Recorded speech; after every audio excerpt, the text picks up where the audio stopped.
tá fazendo um unboxing, um review de VR Case. Vem nessa caixinha aqui, que tem o controlinho USB com os botões para jogos, analógico, Android e iOS, aqui tudo direitinho. Aqui as pilhas, é claro, de pilha. Epa. Bem, aqui tem, vamos ver, um manualzinho. Aqui tem chinês só.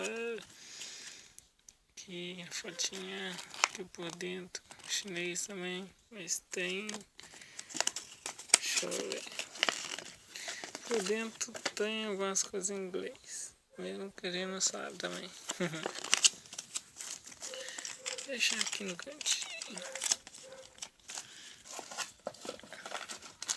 Agora para ter óculos, vem aqui, franelinha de limpar a lente, o QR Code de tá lá escaneado no Google Glass,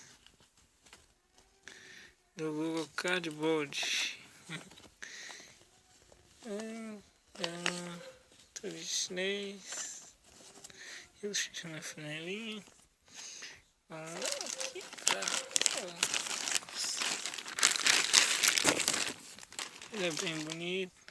Mas macio aqui. Pá. Aqui as lentes. A luz tá meio ruim, mas tá pra isso mesmo. Aqui a lente. Aqui fica pra ajustar. Vamos ver aqui do lado.